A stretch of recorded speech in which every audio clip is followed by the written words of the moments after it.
Good morning friends, welcome to the learning link. Welcome to the day 7। आज हम day 7 में पहुंच गए हैं। इसके बाद सिर्फ 2 दिन बाकी है हमारी थियरी खत्म होने में।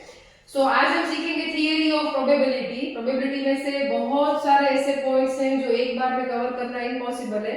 Still I have tried my best कि मैं सब आपको एक बार में दे दूं। फिर भी इसमें सब तो मैं नहीं लिख पाई। इसके बाद भी एक स्लाइड है, तो लास्ट तक वीडियो को देखिएगा। तो देखिए, सबसे पहले कौन सा एमसीक्यू आपको पूछा जा सकता है, प्रोबेबिलिटी क्या है। Probability is a numerical term.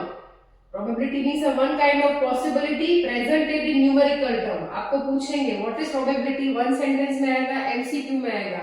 MCQ में खास आएगा कि when any possibility is presented numerically then it is known as probability. When any possibility is presented numerically then it is known as probability, and we know the interval of probability is 0 to 1। ये interval भी 1 mark में MCQ में आएगा।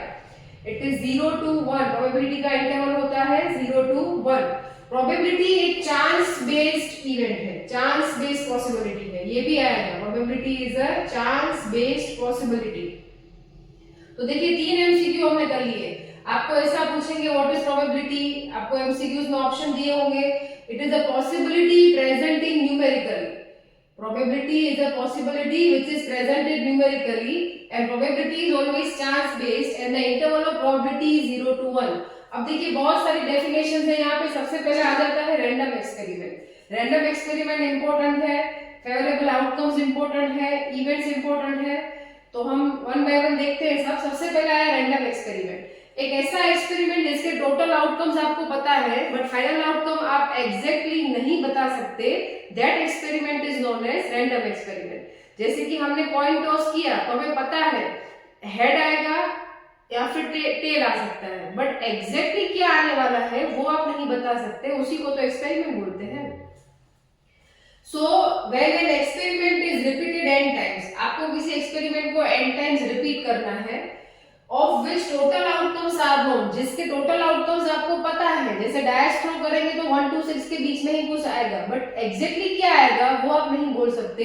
That experiment is known as random experiment. इसके अगर properties आपको पूछे जाए तो प्रॉपर्टीज भी सेम है। That an experiment is repeated n times, of second of which total outcomes are known, third final outcome is unknown. तो जो डेफिनेशन है वहीं से आपको उसकी 3 प्रॉपर्टी मिल जाएगी। देखिए, पहली ये रिपीटेड n टाइम्स है, फिर टोटल आउटकम्स उसके नोन होते हैं, एंड फाइनल आउटकम अननोन होता है। ये एमसीक्यू में भी आएगा। Final outcome is not certain, that experiment is known as random experiment. अब सेकंड डेफिनेशन आ जाता है सैंपल स्पेस। आप जो एक्सपेरिमेंट करेंगे उसके टोटल रिजल्ट जो आप जमा करेंगे वो उसका सैंपल स्पेस होता है। Sample space is the set of total outcomes of random experiment. आपने डायस थ्रो किया, 1 से 6 नंबर आए ना, तो 1 2 3 4 5 6 जो आपने उसका कर्सिव ब्रैकेट में जो आउटकम्स आपने लिखे वो उसका सैंपल स्पेस हो जाएगा। इससे ज्यादा नहीं हो सकता, इससे कम भी नहीं आ सकता। So what is the definition of sample space? A set of total outcomes of random experiment is known as sample space. Sample space is denoted by U or S. U or S. There are 2 types of sample spaces. First is finite. Short में लिखा है when the outcomes of sample space are countable। अब आपको लिखना तो बहुत अच्छे से आता है, थियरी के बच्चे पता नहीं क्या क्या लिखते हैं, तो मैंने यहाँ पे इसको 1 वर्ड में डिफाइन किया है, आगे पीछे थोड़ा आप जोड़ दीजिएगा। when outcomes of sample space are countable then it is known as finite।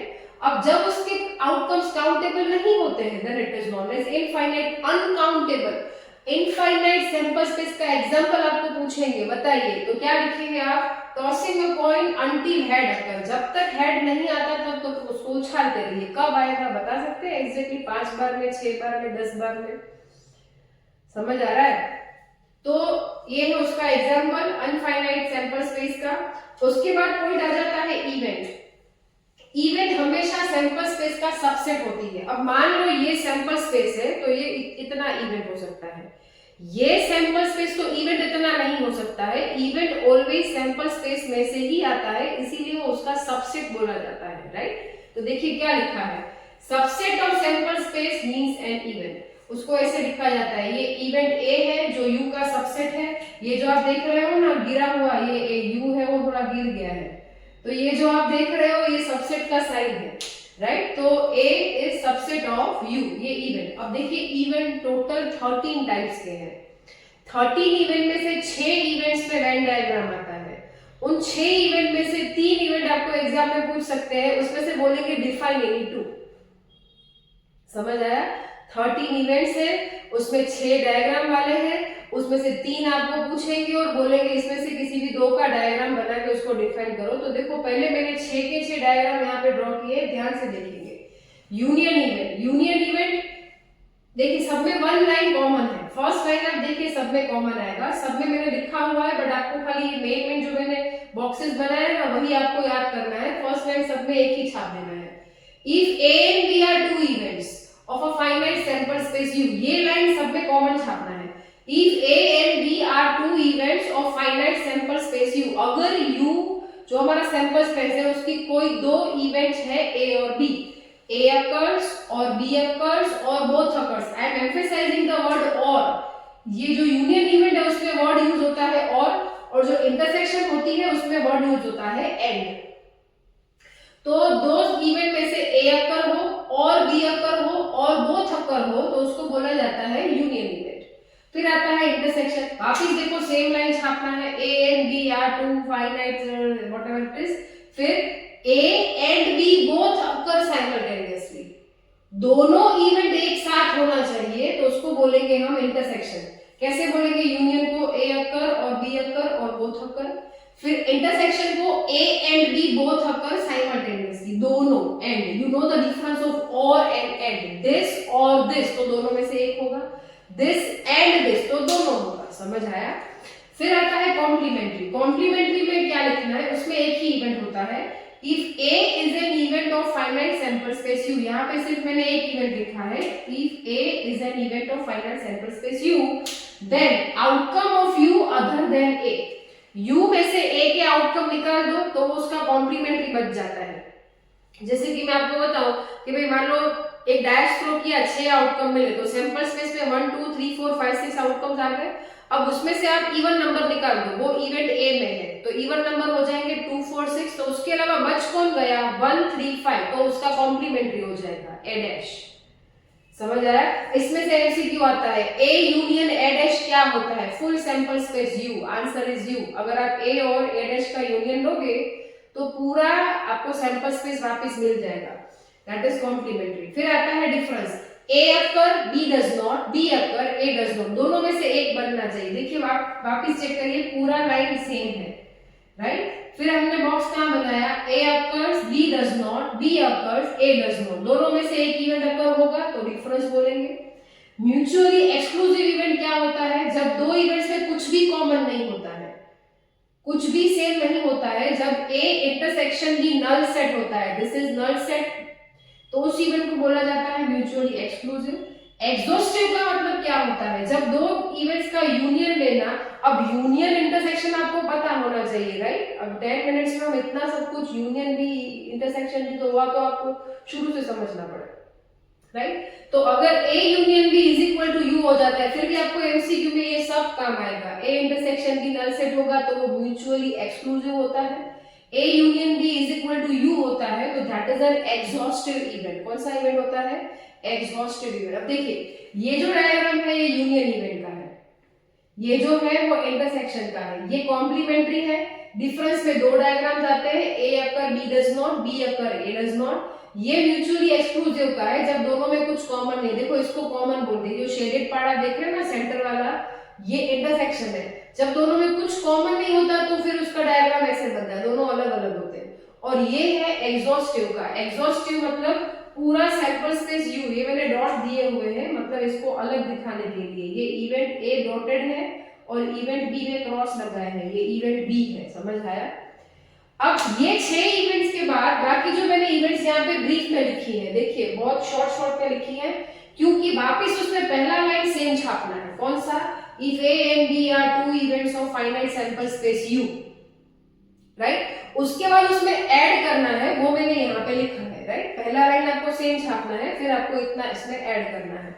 Independent event का मतलब क्या होता है? तो वापस हम ये लाइन लिखेंगे, A and B are free from each other, अगर दोनों इवेंट्स एक दूसरे से फ्री हैं, एक का किसी और से कुछ लेना देना नहीं है, तो वो इंडिपेंडेंट है.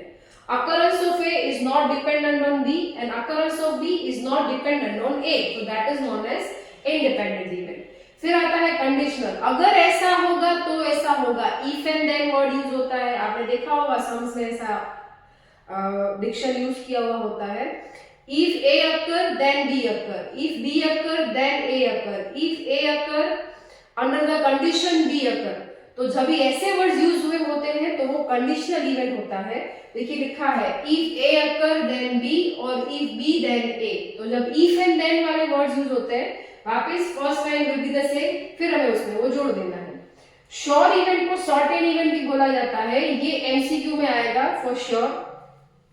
इसमें आपको लिखना है श्योर और सर्टेन इवेंट में आपको लिखना है special subset U is known as a sample space का स्पेशल सबसेट यू.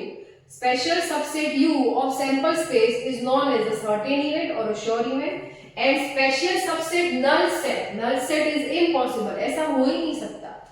जैसे कि हम बोलेंगे ऐसा कि भाई आज ना छुट्टी है तो सन है वो नॉर्थ से निकलेगा, ऐसा हो सकता है क्या? नहीं हो सकता. It is impossible. It is not possible. हम डैश थ्रो करेंगे नंबर 7 आएगा, नहीं आ सकता. राइट. तो ये इम्पॉसिबल होता है, इसीलिए नल सेट आता है इसमें और इसमें स्पेशल सबसेट यू आता है. फिर आता है इक्वी प्रोबेबल. जितने भी इवेंट्स हैं सबका प्रोबेबिलिटी सेम है. जितने भी आउटकम्स हैं, जितने भी आपके सैंपल स्पेस के आउटकम है, सबका प्रोबेबिलिटी अगर सेम होता है that is known as equiprobable. जैसे कि हम कॉइन टॉस करेंगे तो हेड और टेल दोनों के चांस 50-50% ही होते हैं. हेड के 60, टेल के 40 ऐसा नहीं होता. दोनों के चांस सेम होते हैं. That is known as equiprobable. फिर आता है एक्सक्लूसिव और एग्जॉस्टिव साथ हो जाता है. ये देखो ये दो आउटकम्स आप देख रहे हैं ना, ये सिर्फ एक्सक्लूसिव है, ये सिर्फ एग्जॉस्टिव है. राइट. अगर दोनों आउटकम साथ हो रहे हैं, इफ ए इंटरसेक्शन भी नल सेट भी हो रहा है और A यूनियन भी इज इक्वल टू यू भी हो रहा है, तो उसको एक्सक्लूसिव के साथ साथ एग्जॉस्टिव भी बोलना पड़ेगा. लास्ट आता है एलिमेंट्री इवेंट. उसको प्राइमरी इवेंट भी बोला जाता है. इसके बेस पे एमसीक्यू आता है दैट एलिमेंट्री और primary events are mutually exclusive as well as exhaustive. अब ध्यान रहे, इसमें आपको ध्यान किस चीज पे देना है. ये जो एलिमेंट्री इवेंट है ना, उसमें ऑप्शन देते हैं equiprobable, exclusive, complementary and conditional. तो उसमें आंसर इक्वी प्रोबेबल आएगा. एक्सक्लूसिव और एग्जॉस्टिव का साथ होना जरूरी है ऑप्शन में, समझ आ रहा है. अगर वो ऑप्शन साथ में नहीं है तो फिर आएगा equiprobable. As I told you, जितने भी आपके आउटकम्स होंगे उसको इवन बोल देना है और सबके चांसेस सेम होंगे, इसीलिए उसके सारे आउटकम्स इक्वी प्रोबेबल होते हैं. राइट. तो एलिमेंट्री और प्राइमरी इवेंट. सो जाएगा नहीं, अभी एक और स्लाइड बाकी है. चलिए, इस पे यहाँ पे मैंने कुछ इंपॉर्टेंट पॉइंट्स नोट डाउन किए हैं जो वन सेंटेंस एमसीक्यू में आ सकते हैं. जैसे कि अगर ए इंटरसेक्शन भी नल सेट होता है तो उसका प्रोबेबिलिटी कितना होता है, तो प्रोबेबिलिटी हो जाएगा 0. अगर A union B is equal to U होता है तो उसका प्रोबेबिलिटी कितना होता है, तो वो हो जाता है 1. मैथमेटिकल डेफिनेशन को दूसरे कौन से नाम से जाना जाता है, that is a classical definition. Ascending order most IMP है, ये आने के चांसेस बहुत ज्यादा है. एसेंडिंग ऑर्डर इस तरीके से अरेंज होता है. पहले सबसे छोटा 0, देन इंटरसेक्शन, देन ए, देन यूनियन, देन ए प्लस बी. डिसेंडिंग में पूछे तो आपको पीछे से इधर आगे आ जाना है. और फेवरेबल आउटकम का डेफिनेशन एक और जो वहां पे नहीं आ पाया था तो इधर लिखा हुआ है. फेवरेबल आउटकम को m बोला जाता है. You know it very well. जब भी हम प्रोबेबिलिटी फाइंड करते हैं तो लिखते हैं m/n. तो ये होते हैं फेवरेबल आउटकम्स और ये होते हैं total outcomes of sample space U. तो फेवरेबल सैंपल स्पेस का डेफिनेशन तो आपने देखा, a set of all outcomes of experiment mean sample space finite, infinite. तो फेवरेबल आउटकम का डेफिनेशन क्या है. अब उस सैंपल स्पेस में से कुछ आउटकम्स ऐसे होते हैं जो इवेंट ए अकर हो रहा है ऐसा रिप्रेजेंट करते हैं.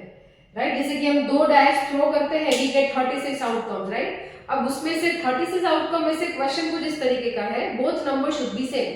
तो वो आउटकम हो जाएंगे 1 1 2 2 3 3 4 4 5 5 6 6. तो उस आउटकम्स को बोला जाता है इवेंट के favourable outcomes. Answer will be 6/36. Right.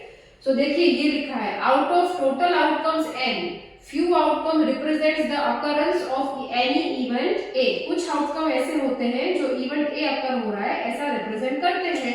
So that outcomes are called as the favorable outcomes denoted by M. और ये एक मोस्ट टाइम की चीज है, काफी बच्चों को नहीं पता होता है. मल्टीप्लिकेशन रूल अगर पूछा जाए वन सेंटेंस में मल्टीप्लिकेशन रूल लिखो तो ये दो रूल्स आएंगे. और अगर ऐसा पूछ रहे हैं कि इंडिपेंडेंट इवेंट के लिए मल्टीप्लिकेशन रूल कौन सा होगा तो फिर ये आएगा, this is only for independent event. समझ आ रहा है? अगर मल्टीप्लिकेशन रूल पूछ रहे हैं तो फिर दोनों लिख सकते हैं, और अगर सिर्फ इंडिपेंडेंट के लिए पूछा है तो ये इंडिपेंडेंट रूल का मल्टीप्लिकेशन रूल आएगा. आई होप आपको मेरा वीडियो अच्छा लगा होगा. अगर आपको ये इंफॉर्मेशन यूजफुल लगती है तो अपने दोस्तों के साथ शेयर करिए, कमेंट करिए, सब्सक्राइब करिए. और अगर आपको किसी भी टॉपिक पे कोई भी डाउट हो तो आप मुझे कमेंट बॉक्स में लिख सकते हैं. ये जो मैंने ये स्लाइड बनाया है, ये बोर्ड वर्क जो किया है, उसका PDF आपको डिस्क्रिप्शन बॉक्स में मिल जाएगा. Thank you.